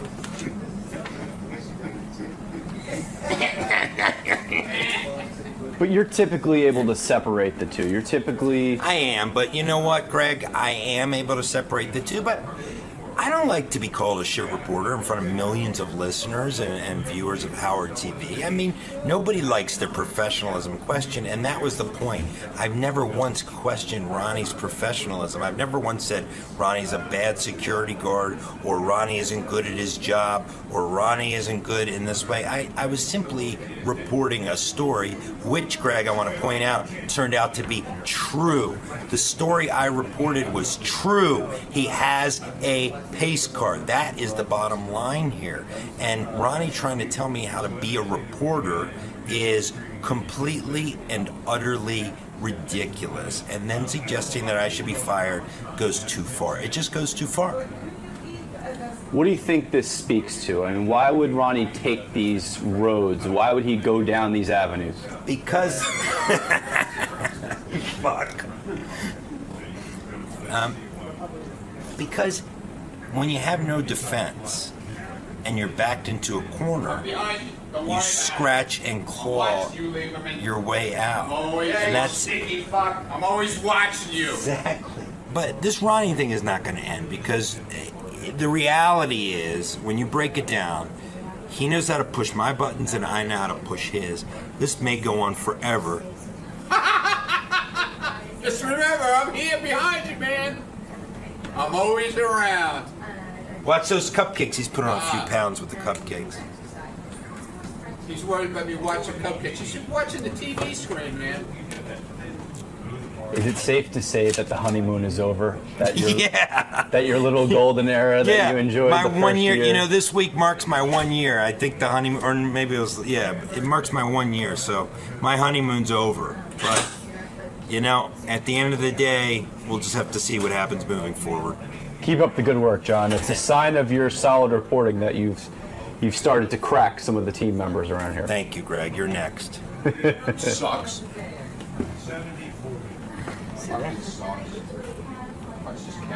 Ronnie. Yeah. You get a special kind of kick out of when you get a rise out of John Lieberman or any of the news reporters.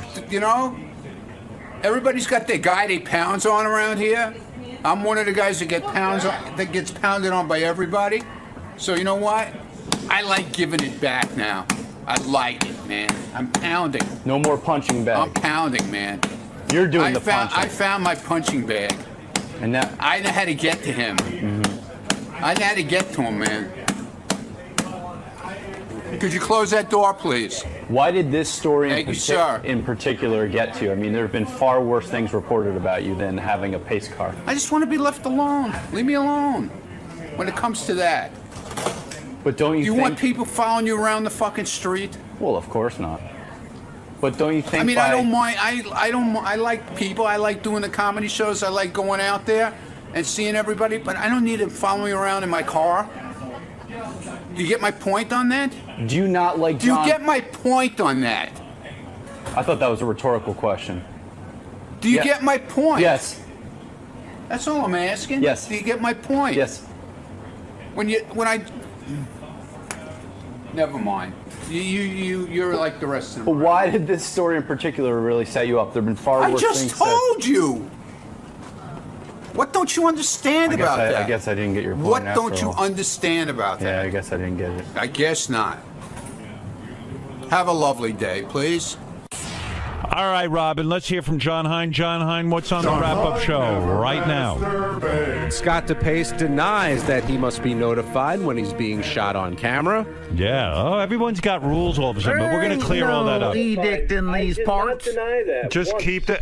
I am the boss around here. Keep a camera on him. That's it. No more rules with it. Everyone has special rules. Tim all of a sudden goes, don't tweet this, don't put this on. This one, Doug Goodstein has the rules. Everyone's got rules around here. This is how we make a living. If you don't like it, you should work somewhere else. So can we put a camera on you when you don't realize it's there? There's a camera on me all the time. No, but when you don't... When I'm doing the show. During the show hours, there's a camera on me all the time. That's it. Wait, what do you... I never once said it can't be. I just want to know when it is. It's on you now. It's on you all the time. Now you know. So how can you not know? It's on you all the time. So, all right, and... Now you know. That goes for everyone, right? I could just walk up behind him with a camera. Anyone here? Sure. At any time I want. That's what we do all day. What do you think we're doing? What do you think's in the halls with Howard TV? You work for Howard TV. There's a light on and you know that it's there. This is totally hidden. What? Hidden? Get out of here. Scott, when there's a What camera, show do you work for? Your studio is not lit, so whenever there's a camera on, it should be a light on.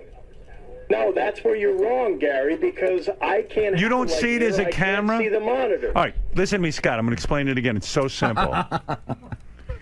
There's a camera on you all the time. Now you know. I installed my own camera for that. I don't want a camera sneaking up behind me. Hold on. Well, we work on the Howard Stern show. We have cameras on. You work for Howard TV. The director, not us. The direct. You ever watch the Academy Awards? They got a fucking camera on them. I'm the producer, and Lieberman's there. I'm the producer. Lieberman's the news guy. Lisa's a news person. Fred does everything, and we all participate in the show. And Scott, if you do that, that means everyone else does that, and then we don't have a show. And Howard TV doesn't have a channel, and you got to go find a new job. Why are you different? Put the camera on Gary full time then?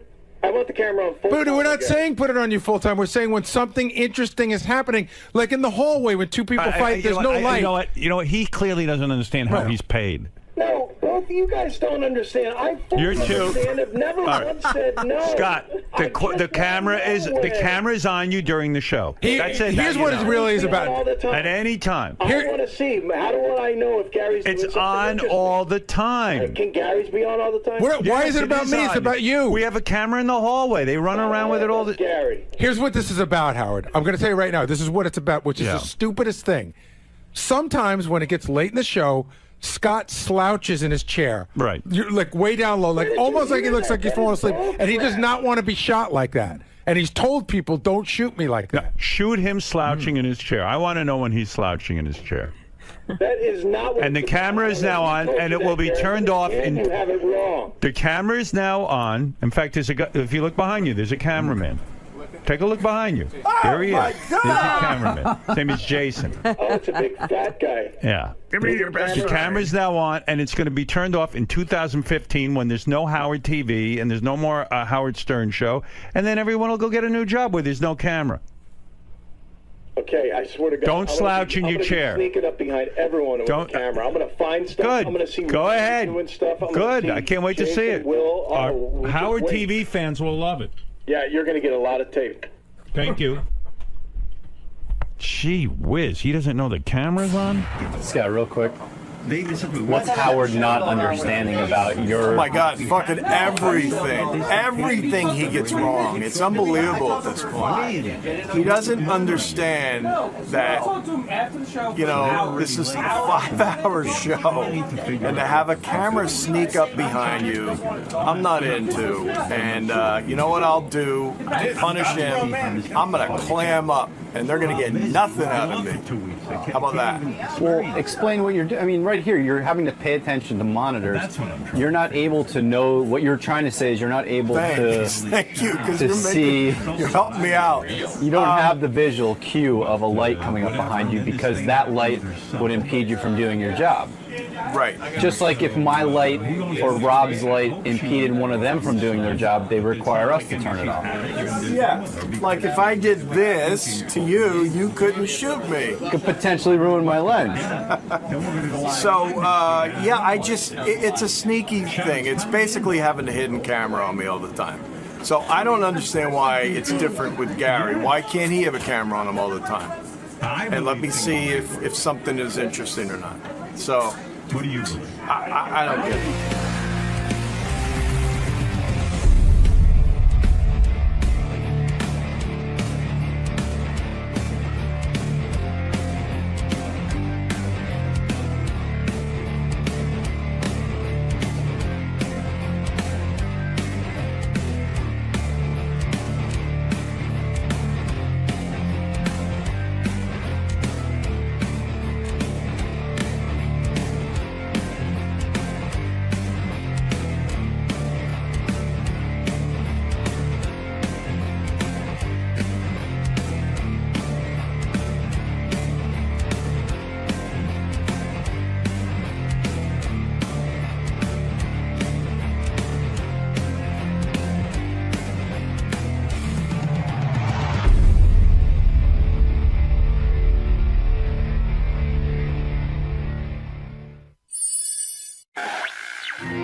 Did Roseanne lay down any rules? Was there anything to not speak about?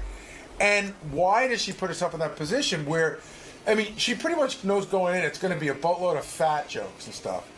Like, I would guess, somebody said yesterday, would Howard put any controls on it? And I said, yeah, you probably would. I didn't say this on the air, but in my mind, you wouldn't want anybody to talk about your ex-wife. You want everybody to talk about your kids. Right. So why does, like, there's a mindset, like Roseanne's saying, the gloves are off, man. Fucking hit me wherever you want. And I don't know why you would put yourself yeah. Like, what is the... See, the other thing, too, is, here's the thing. You're in a better position. I think there's a part of Roseanne that does it because there's a need... to be in the limelight. Or to be, whether it's promoting a show that's coming up, you know what I mean? Like, you don't need to be there. I think everyone who does it needs to be there for a reason. I think there's a psychological mindset there that's a little weird that you should explore. Okay. Roseanne's supposed to call in just a minute or two. Yeah? Yeah, you know, they had this roast for Roseanne. I compiled a bunch of articles. These are some of the jokes. A guy named Anthony Jeselnik said, Roseanne, what does it say about you that when you accused your father of incest, there was an outpouring of sympathy for your father? That's pretty good. Amy Schumer said of Roseanne, I was surprised you were running for president. I just think a lot of people just couldn't even picture you, like, running. I thought that was good. Yeah. Seth Green said, the thing with Roseanne is she has enough money not to work, but she still does a TV show every few years to punish the rest of us. You've even had 2 reality shows, which is a lot for someone who is completely out of touch with reality. Good. Yeah. Katie Segal said, it's great to see Roseanne back in the spotlight. Technically, it's 2 spotlights, but you get the idea. A lot of fat jokes, you know. Right. Jeff Ross said, folks, in case you don't know where Hawaii is, it's just off the coast of Roseanne. And then he says to Roseanne, it means you're fat. You want to hear a few more of these? Sure. All right, Wayne Brady said, Roseanne, it's been said that you stole Sam Kinnison's style. You're fat, loud, and you died in the 90s. That's good. But Roseanne, you had to overcome a lot to make it in Hollywood, and that's why I love you. Bad marriages, mental illness, plus you look like Roseanne. Oh. You're oversized, beat up, and you reek of marijuana. You're kind of like Willie Nelson's tour bus, except people still want to ride that. I think that's real strong. Carrie Fisher said, you're a follower of the Kabbalah. How embarrassing for you. Which is a form of Jewish mysticism. You know what else would be a form of Jewish mysticism? Hollywood giving you another show. Let's see what else. Gilbert Godfrey, tonight it's our chance to end the reign of Rozilla. Forever. Evidently, he kept referring to her as Rozilla. Rozilla. Everyone grab your torches and lead her to the pit. She'll think it's a barbecue. Rozilla. Oh, my goodness. Let's see. What did Tom Arnold say here? A lot of these we heard already. I had Rosie's face tattooed on my chest. Believe me, it's hard for a woman to have sex with you when Roseanne is staring at her. It's even harder to masturbate. Rosie, this is true. Had I loved Tom Arnold tattooed... Oh, I said... Rose, I don't know, this is weirdly written, but he had I love Tom Arnold tattooed... She had Tom Arnold... I don't know what this is. Rosie had I love Tom Arnold tattooed on her hip, which made me the 4th largest property owner in California. Oh. I knew there was a good joke in there somewhere. Rosie, there's no reason to be jealous of my wife, Ashley. She's tall and thin and wasn't even born when we were married. Plus, I've learned from your biggest mistake. I made her sign a prenup. I thought that was pretty good. To Roseanne's boyfriend, I want to say to you, man, no matter what, you've got to stick with this woman. She may not be the perfect wife, but trust me, she's the worst ex-wife on the planet. Literally. You do not want to be the guy on the couch with your date and hear how small your penis is on Saturday Night Live. And then The View, and then CNN, and then Al Jazeera. She holds a grudge.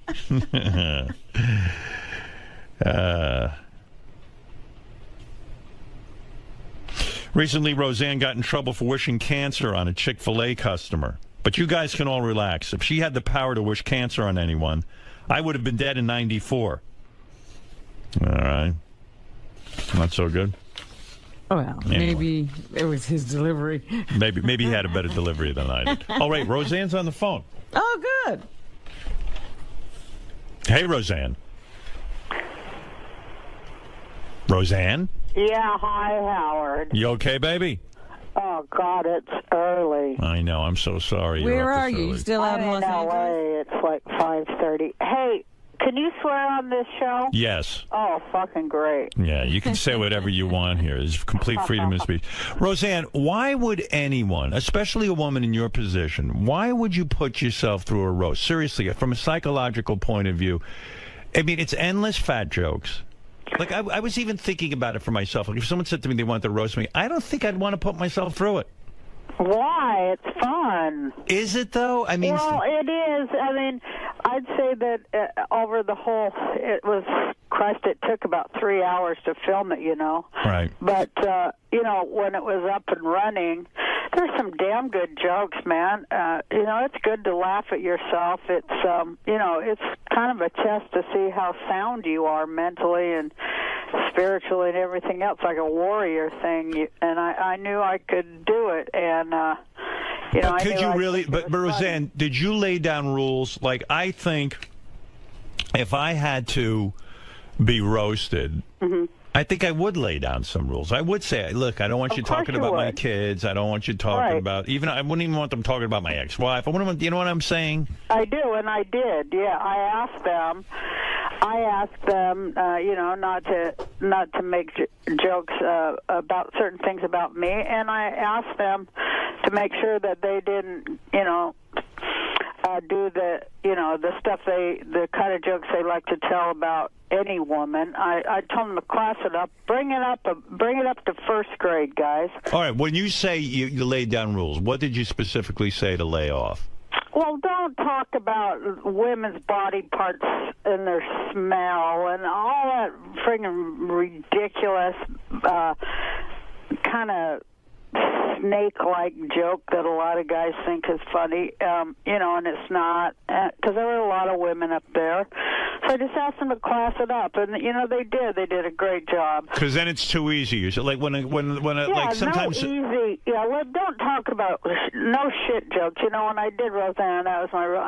You're not getting one shit joke in there. Or like your pussy smells, or this kind of thing, like where they just take a woman's private parts and just rip them apart, so to speak. Yeah, because there's other things you can make fun of a person for besides their asshole. Right, and when a guy said, when someone gets up there and says, "Oh, Roseanne was molested as a child," which is something that caused you a lot of pain, and Roseanne was molested as a child, and I feel so bad for her father, that kind of thing. That didn't sting a little bit? Actually, Actually, I told him don't do, if you're going to do any jokes like that, don't have it be like like Sandusky would laugh. Right. Like where a guy would think, oh yeah, it's okay to molest someone. Yeah, but the one that they did, I guess they're going to take it out. They've been real nice to me, and of course I wouldn't have done it if they hadn't listened. But right. There were two jokes like that, and one of them I thought was really funny. I didn't think I would, but they say they're going to take him out, and now I find myself saying, leave that one, which you never know what you're going to do, Which one was that? Was that the Seth Green? They say they're going to take out the Seth Green comment where Jeff Ross compared him to the shooter in Colorado. I think they shouldn't take that out. I don't think it was disparaging to the victims of that thing. It was more disparaging to Seth Green and his movie career. Well, I guess they've had a few calls and they're. But yeah, the whole reason you have a comedy channel and a comedy roast and that level of comics is to push the envelope and to try to go over the line. I mean, that proves we have a country of free speech. If you're going to go over the line, where is the line?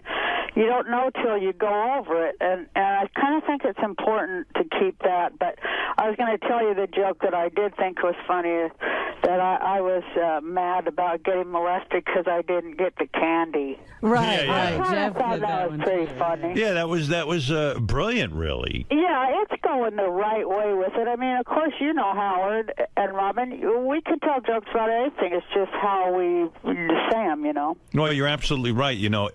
I was saying, especially with this show, I've been in trouble many times because I don't even get the luxury of preparing my comments. Sometimes I'm talking off the cuff. Making people laugh is the hardest thing in the world. You know what? But you're right, Howard, and it's like one of the most noble, too, especially in these tough times, and that's why I wanted to do it, because I'm like, man, people need a laugh. I need a laugh, of course, I just love jokes, and I love being around comedians, and I just love that level of thought and on-your-feet stuff, Howard, that we do. It's awesome. Roseanne, was there anybody there who tanked, in your opinion, who bombed, like didn't come off well making fun of you? You know what?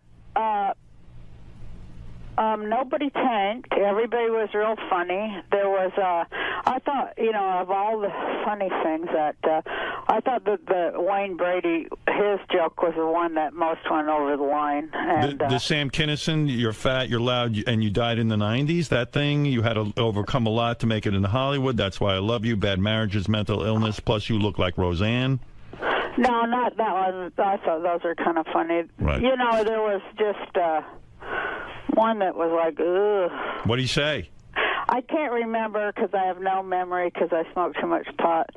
But, it was whatever where there was a cringe moment.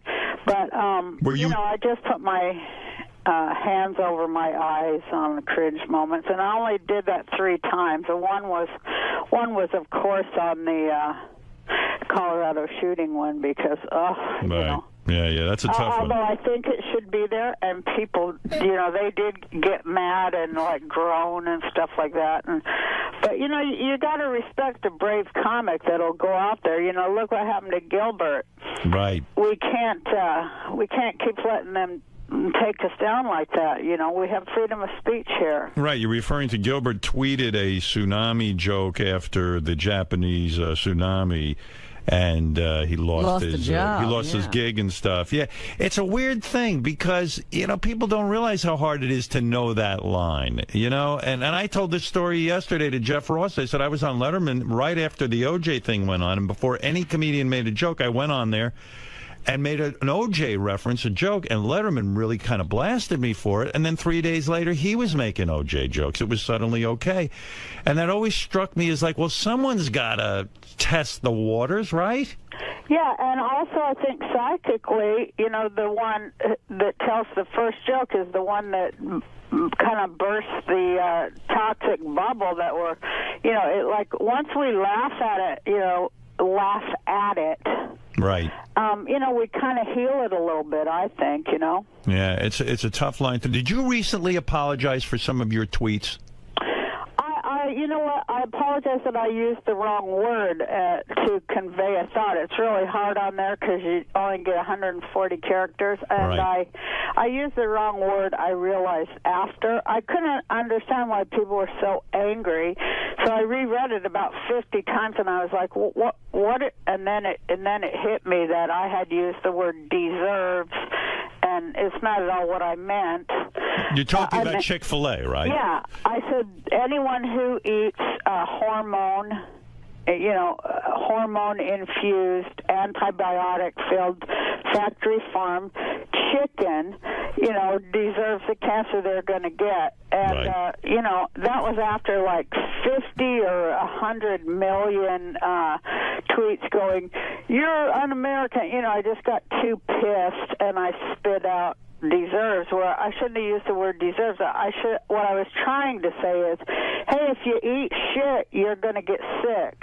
Right, and to me, now I will probably end up following you on Twitter because that sounds like you're saying something interesting, but as soon as you say something interesting along those lines, you get crap, and then it kind of beats the crap out of you to the point that you don't Twitter, and then you don't say anything interesting, right? Yeah, I take a break once the idiot factor, reaches tipping point. I just walk away for a while. And with the Chick-fil-A thing, I can't believe how many people don't understand. This isn't a freedom of. No one's saying the guy from Chick-fil-A can't say what he wants to say. Well, he's trying to spin the shit, and say now that it's freedom of speech. It is certainly not about that. That's right. People in America, they can't friggin' name the shit. They can't be accurate and name the shit anymore, and then people make sure that they can't. But yeah, it's subterfuge. The guy from Chick-fil-A, what I'm saying is, because I believe people have a right to get married, and gay people have to have a freedom should feel as good about themselves as anybody else. They're saying, hey, listen, why should we support Chick-fil-A if they're going to be like this? Right. I mean, the dopey guy should just keep his mouth shut and serve the stupid chicken. I mean, that's any good businessman knows that. Don't give your political views. Yeah, especially when they're that extreme, and they include, like, deporting gays. I mean, it's not just about gay marriage. He says it is, but that guy, Mr. Cathy, he gave $5 million last year to these real extreme anti-gay things that say that, that gays should be deported, among other things, and that, pretty much hate speech, setting them up to get... Sure. Attacked on the street. Where does he suggest we deport them to? The moon? I mean, he doesn't have any gay where's people? The gay state? Here's what's the problem with a guy like that. He doesn't know any gay people. He doesn't have any gay relatives. He might even have a gay child. Well, his name's Mr. Cathy. That's what cracks me up. Yeah, Cathy. Well, maybe that's it. He's a little sensitive. Maybe he's trying to show how manly he is or something. I don't know. Now, are you still running for president? Yeah, I'm still doing it, Howard. And are you actually, like, in other words, when I go to vote, will I see the name Roseanne there? Well, that's what it's really all about. The reason I'm doing it, Howard, is because it's about ballot access. Now, the party that I was elected, we're on the ballot in 14 states.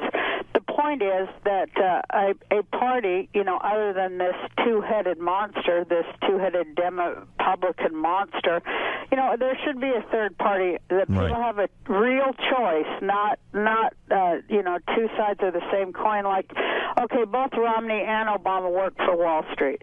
People should have a choice of a candidate who does not, and so that isn't even on the ballot in anything but 14 states. What is the party? That's what I'm trying to increase. What is the party you're with? Peace and freedom. And in other words, your point is, if I can get this peace and freedom third party on more, you get a certain amount of votes, and then automatically it gets added to the voting booth. Right. Well, my point is that people should have a socialist choice in at least a conversation. It should at least be included in the conversation, since it is the thing that saved this country after the last time Wall Street fucked us.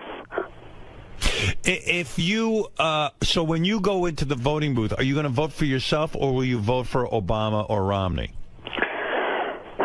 Well, everybody has to ask themselves big moral questions, and of course, I plan to vote for myself, because I do think that I'm the only candidate who isn't bought and sold and full of shit. And but it depends. Of course. Even though I think they're basically the same, I think Obama's better than Romney. I think that he's 2% better. Mm-hmm. What if you actually? What if something bizarre happened and you actually become president? Then this country would be on its way to prosperity and peace and freedom. If I was president, believe me, there's no way that I know exactly how to fix every problem, and I know exactly how to do it, and I do it immediately, like they did it in Iceland. Read about Iceland, Howard. They kicked out the Fed, the Federal Reserve, and their economy is booming after 3 months because there's nobody there just stealing their damn money. Well, I read that part of your platform is, if you really do become president, you're going to drone attack Tom Arnold's house. what did you ask Willie Nelson to be your vice president? I did, and he accepted. He did, because the report I got was that he turned you down. No. First he turned me down, and then he accepted. And I was so happy when he accepted my campaign and everything, and then like 1 hour later he withdrew. So you still don't have a running mate? I want some of the shit he's smoking. Yeah. Do you smoke a lot of weed? Because there were a lot of references that you smoke weed. You know what, Howard? I have glaucoma. Right. And I have medical marijuana. In California, it's legal. Do you really have glaucoma, or is that just sort of something you got your doctor to go along with? Well, it was cured, but she's still treating Yeah, right. Well, she's treating it. I'm almost all but blind in my left eye now, and I probably have to have surgery and all kinds of crazy stuff. My eyes are, nothing. I didn't know that. I'm sorry to hear that. Are you baked like 24 hours a day? Is it that much pot use? Oh no, I only I take about one drag in the morning, Howard. I don't do it in the afternoon or at night. Why the morning? That gets you sort of... I have to read a lot in the morning, So you're saying it really does alleviate the symptoms of glaucoma? Yeah, you have a lot of pressure in your eyes, and it does relieve it. And you can see better. But also, I just found out I also have cataracts. Christ, now I'm talking about how goddamn old I am. But can you believe cataracts? It's depressing, isn't it? Oh, it's just so fucking depressing. I guess I needed a laugh. And, love being around people laughing. The audience was wonderful, and... Yeah, and talk to me about the decision. Take me through this decision, because I had Tom Arnold on my show, I'd say about 2 weeks ago, or 3 weeks ago. And by the way, Tom did a really good job being on the show. He was witty, he was funny, he got people laughing. He was talking about Arnold Schwarzenegger and his time. I'm glad people liked him and think he's funny now. When we were married, everybody was saying he wasn't funny. You're right. And I was one of them. Maybe we would have got along better if we hadn't had all that pressure constantly saying, you know, that he's not funny and all that shit, which I felt they were just coming after me anyway. But, yeah, he is funny. But did that influence you in your relationship with him? Like, when enough people keep saying he's just using Roseanne for her money, he's not funny, he's a user, he has no talent of his own, do you start to actually believe the people who are saying that? No, I never believed it because, you know, he was, you know, I knew he was funny. I hired him to write for me. That's how we, you know, made a relationship. But, you know, it did affect us like, you know, that kind of stuff does affect couples. And, damn right it you does. know, it made him feel real bad. And then he, you know, he would get mean about it, but he directed at me. So that's what ruined it. Yeah, I've apologized to him. Go tell them. He'd go, you call them and tell them I am funny, you know, and he'd like be screaming until I did pick up the phone and go, hey, I want you to, and then he'd write down what I was supposed to say, or else, you know, he'd just be screaming like, so I go, I want you to know, and, you know, part of me, of course, I wanted to defend him, but, you know, it was just like, that was what my marriage was like, walking on eggshells. Anytime anybody said anything, I knew that, you know, it was going to be an emotional price to pay. Like a lot of people who have unhappy, what do you call it? Spouses, you know, it makes your life fucking hell. Yeah, you know, I never even stopped to consider that. Like all of the shitty thing, and I count myself among them, and I've apologized to Tom about this because, you know. Well, hey, I thank you because I'm damn glad I ain't married to that son of a bitch anymore. Yeah, right. I know, but in a way, when you saw him at the roast, was there a part of you that still loved him? I thought his head was fucking huge. I couldn't believe how big his head got. Well, it seems like he's done some plastic surgery, right? I have no idea. We haven't even talked in 19 years. I'll tell you, when he was coming on, you know, first we heard that he did not want to do it, right? Yeah, well, I'm telling you, he was on my show. And I forget if we talked about it off the air or on the air. No, it was on the air. It was on the. He said something to me. If Roseanne asked me to do it, would you think I should do it? Was that it, Robin? How did it go down? It somehow came up like that, and he was saying, "Well, I don't think she wants to see me. I would do it, but I don't think she is open to it." Yeah, he asked my opinion. Yeah, go ahead, Gary. I remember because TMZ had reported that they had asked him, and I remember him saying that he wasn't sure that he wanted to do it. He thought that it was bad for his mental health, that he was like in a good place, and he wasn't sure he wanted to stir all that up again. Yeah, that's what it was. I think he was really nervous and sort of scared to sort of see you, and I don't blame him. You know, but then he started calling. Then he gave a call over to Comedy Central, and he told them, you know, he would be happy. He would be very happy to do it if asked. Yeah, well, I kind of said to him, I said, Tom, it will be the greatest showbiz moment to see you and Roseanne. I said, if you can get through it, and if you can, you know, go there with a good spirit, it will be phenomenal. Well, you know, at first he said he would, like Willie Nelson. Then the next day he said he wouldn't. Then the next day his publicist said they wouldn't let him. I called him, you know, and I left a message on his phone, and I said, hey, you know, you have my personal guarantee that it's not going to get ugly. None of this roast is going to be ugly and filthy. You know, I at least, you know, I have control over that, and they're very gracious. And I give you my word that nothing, you know, to harm you or make you feel horrible or ruin your career or your life or anything like that is going to happen. And it's just a good opportunity for both of us to show the world that we've moved on and this is a brand new day. And but have you moved on? My heart's in the right place, and I hope you'll show up and tell some jokes. Will be great. Oh. So then the next thing, people came in my, you know. But I want to say, you know, I thought it was a good enough roast without him, but I thought, well, everybody kept asking me, so why not give the fans what they want, right? Well, your first reaction was, hey, I don't want him. He was the one guy you made a stipulation. I don't want him on the roast, right? That was your initial reaction. No, I always thought, you know, that I would ask him. Oh, you did? You know, everybody wants to see that. So, I mean, my first thing is, I want to entertain the audience. So you got to do what you got to do, right? What do you think that is about performers, that you'll actually put your own mental health at risk just to please the I wasn't audience? putting my mental health at risk at all. Well, seeing him again might set you off in the sense that, like, you go, oh, what the fuck? I'm done with this guy. I don't want to be a part of this guy anymore. But you know what? Fuck it. It's going to be great television. I'll put myself through it. Well, I knew that. It wasn't going to, and I know I don't have any emotional investment in it whatsoever. So I knew it wasn't going to upset me unless, he took off after me. But I knew he was smarter than that because, I figured the first time when he said no, it's because he can't take the retort. And, it's a harsh retort. Right. But, he took it, so I thought that was brave.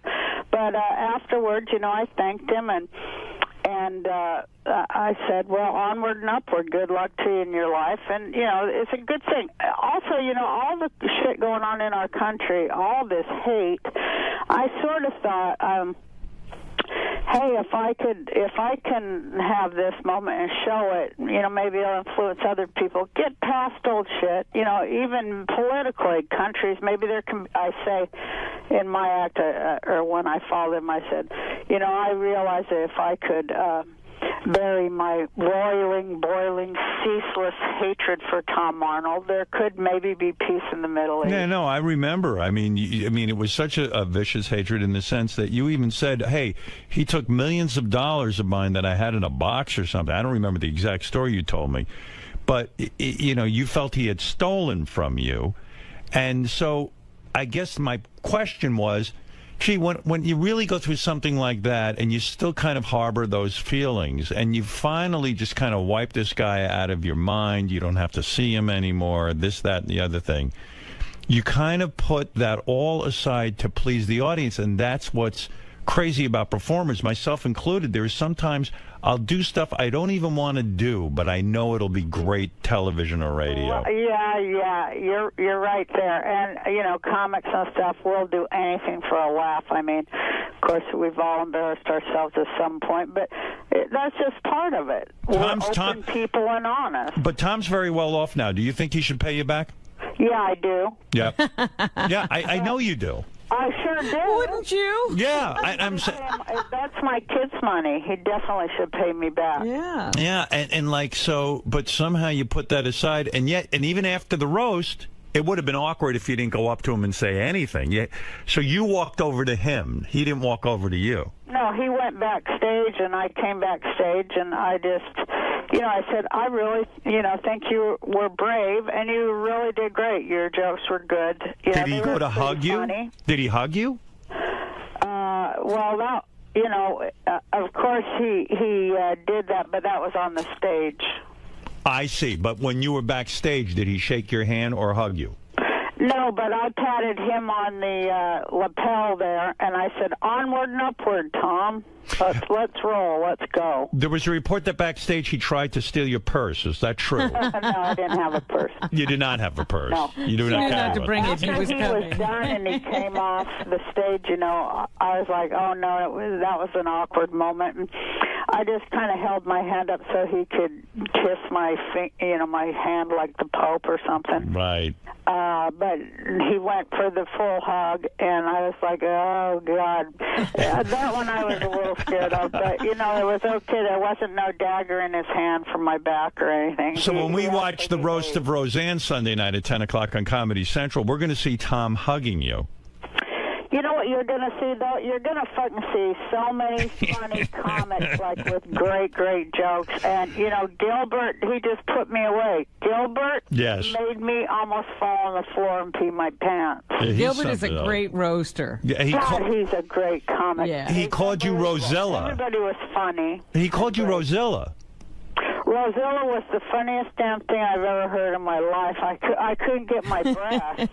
Did you wait? You know who was really funny was that new girl, Amy Schumer. Amy is really funny. She's terrific. In fact, she said of you, I was surprised you were running for president. I just thought a lot of people couldn't picture you running. There was a lot of those kind of jokes, but those are funny. I didn't at any time feel that it had gone below into the toilet level like I've seen it do before. Is it true that Sharon Stone was booked for the roast and then canceled? Well, you know what? She's doing a movie, and they moved their movie schedule, so it wasn't, she couldn't get out of the movie, so, she apologized and all that stuff. You believe she's actually doing a movie? Well, that's what we were told. I see. So there was that's what I was telling you, Howard. There are a lot, and it's often very... She's loonier and shit. I would have had a great retort for her. Yeah. But Fisher was on there, and boy, was she funny. Yeah, everyone seemed to do a good job. Everyone, from what I'm hearing about it and reading about it, it seems like it's going to be a good night. But oftentimes, a lot of attractive women will back out. Yeah. Well, why do attractive women back out? Because they think they're afraid. They can't take it. They can't take it. Yeah, taking the retort is like the hardest thing on earth. You're absolutely right, because Sharon Stone, who is known for her great beauty, people are going to take shots at her saying your beauty is faded, and they really don't have a sense of humor about it. Well, Sharon can deliver a punchline, believe it or not, and I think she was very excited to be there. She was, but they just moved the schedule and she couldn't. So is she a good friend of yours? She's a good friend-ish. Is it true that you and John Goodman have been signed to do another sitcom together? Well, no, we did that pilot and they didn't like it. Okay. But, I suppose we could do that again anytime we wanted to, but, you have to question all that stuff. Plus, we're so damn old, but I'll tell you, the one we did, the one pilot, the week we worked together, it was just a blast. It was just a wonderful, wonderful, fun, great time. When you talk about that menopause has killed your sex drive, are you joking, or are you saying that like you've completely dried up and you don't have sex with your man anymore? Well, I'll do it once in a while, but I do try to get out of it. You do, because why? Because it's just, in other words, you look at a guy now and it's like, oh, why bother? When you get old, you'll find out. I guess they got Viagra for old men, which that should be illegal. But, right. Your body it's not changes, fair. Yeah, and, you're just kind of, Christ, you're too damn tired. You dry up, right? I mean, in other words, it's hard to lubricate. Jesus, Howard. Come on, Roseanne, let people know. Well, yes, that is part of it, but that's just a symptom of it. The real problem is that, it's just, your get up and go just gets up and goes. Well, maybe you should just save yourself for sex. Stop doing all that other stuff. Yeah, that's it. I know that's kind of what my boyfriend suggests. Does your boyfriend say to you, look, Roseanne, I have needs, and, try to do something. Do something for me. I mean, to just sort of dry up on him and not go anywhere with it. I mean, that is unfair to him, isn't it? Well, I try to be a good girlfriend. Right. Christ, it's hard, I don't know. I'd rather have pie and right. Just like sleep and try to fix the goddamn world. If Willie Nelson isn't your running mate, who is? My running mate is Cindy Sheehan. And what is she, an actress? Cindy Sheehan, hon, remember the woman who she lost her son Casey in Iraq, and she occupied George Bush down there in Crawford, Texas. The Iraq War protester. Yes. Yeah, so she's your running mate. All right. Yeah. All right, so listen, I've got the whole story now. Let's review. Okay. We first want to say she showed America that she can get past things and reunited with Tom Arnold for television's sake. She did it. She sat like Jesus. She sacrificed herself for you, so you should watch. Actually, he had some great jokes, and he was real funny. Yeah, well, that's. Did it bother you when he started to have real success? When he was in True Lies with Arnold Schwarzenegger, He was having a major career. Did it irk you in some way? Like, did you become, I don't want to say jealous, but just like, oh, I don't want to see him do well? Not at all. No, I'm the one who, remember, I'm the one who, like, took all the shots so that he did get famous. And, you know, he just kind of turned into a monster at that point. He did? So, but I didn't begrudge the work I personally had done to get him to How did he turn into a monster at that point? Huh? How did he turn into a monster at that point? Was he difficult to work with?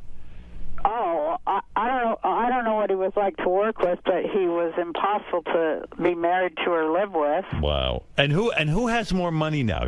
I would still think you have more money than Tom. But I don't know. I have no idea. I don't know. I don't know how much. He's done 50 movies. I don't know. Do you think he might have more money than you? Probably. That's the way shit goes, isn't it? Well, you have to think, though, he had a couple of other marriages where he didn't sign prenups, remember? Oh,